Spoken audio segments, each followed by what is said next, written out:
서기 413년 중국 동진의 수도, 그 웅장한 궁정문이 천천히 열렸습니다. 고구려 사신단이 표범가죽과 인삼을 싣고 당당히 입성했습니다. 광개토태왕이 고구려를 동아시아 최강국으로 세운 바로 그 시절. 그런데 그 뒤를 따르는 또 다른 사신단이 있었죠. 바로 외국의 사신단. 그들은 고구려의 제후국으로 조공단에 합류했습니다. 외국에는 없는 표범가죽과 인삼을 바치며 우린 고구려의 신하입니다라 말하면서요. 이때 이들을 보낸 외왕은 찬, 광개토태왕의 열도정복 선봉장, 고구려 왕족 서구였습니다.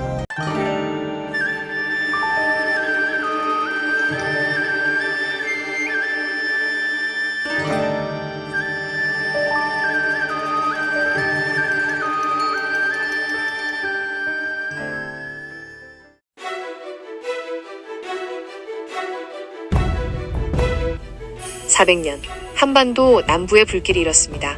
백제, 가야, 그리고 외가 손을 잡았습니다. 신라의 수도 서라벌이 무너질 위기에 처했습니다. 그 시각 광개토태왕은 북쪽에서 후연과 전쟁 중이었습니다. 그럼에도 불구하고 숙부서구와 해성장군에게 5만 대군을 내렸습니다. 서구와 해성이 도착했을 때 그들을 기다린 건 백제에서 망명한 병사들이었습니다. 광개토태왕은 그들을 미리 모아둔 뒤 서구군과 합류시켜 반격을 명했습니다. 그리고 성 하나씩 되찾아갔습니다.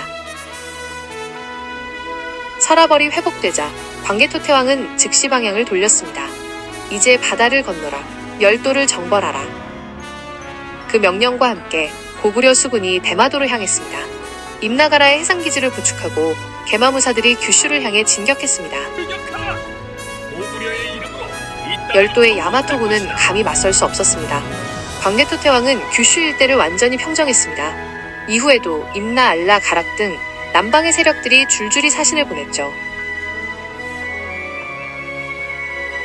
하지만 태왕은 알고 있었습니다. 칼로 무릎을 꿇리는 것은 쉽지만 더 중요한 게 있었습니다. 백제 외 가야의 네트워크를 끊지 않으면 남방은 언제든 화약고일 수밖에 없었습니다. 그래서 태왕은 또다시 열도 정벌에 나섰습니다. 외에 친고구려 정권을 세운다. 403년 외왕 인덕이 아들 맥수를 사신으로 보내며 두 딸을 후궁으로 바쳤습니다. 신의 땅에서 영원히 주인 노릇하시라, 충성의 맹세였죠. 하지만 단 1년 뒤 그는 또다시 백제와 손잡았습니다. 혈연으로 엮인 그 고리는 생각보다 깊었습니다. 광개토태왕은 결단했습니다. 이제는 군대가 아니라 사람을 보낼 때다. 그 명을 받은 자, 서구. 그는 고구건제의 아들이자 광개토태왕의 숙부였습니다. 북년이 북방을 담당했다면 서구는 남방과 열도를 맡아온 남벌의 전사였습니다. 404년 일본 서기의 검도태자라는 인물이 등장합니다. 그가 천황의 죽음을 예언했고 실제로 그의 리추천왕의 왕비가 이듬해 리추천왕이 사망했습니다. 예언이었을까요? 아니면 작전이었을까요?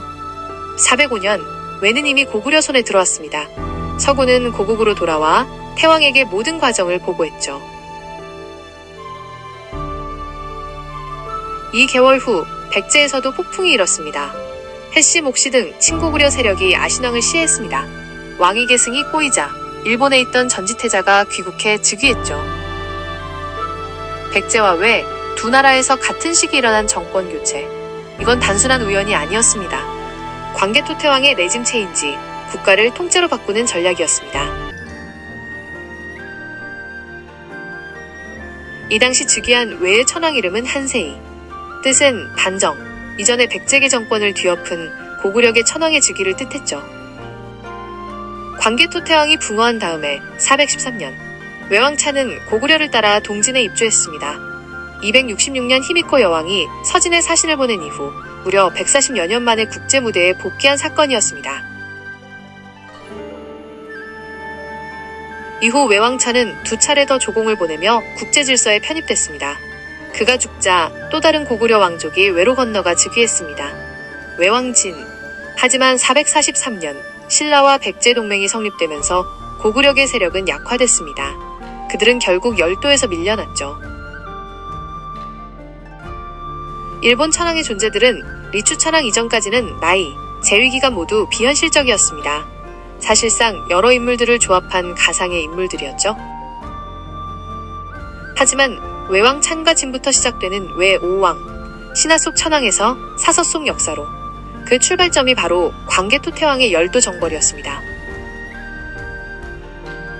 일본의 고대 왕조를 고구려 천하관으로 편입시켜 동아시아 역사 무대로 이끌어낸 셈입니다. 일본 고대사의 진짜 시작점이자 창건자였던 거죠. 만주를 넘고 한반도를 넘어 바다 건너 열도까지 광개토태왕의 발걸음은 아시아 태평양 전체로 뻗어나갔습니다. 이것이 진정한 천손의 시대였습니다.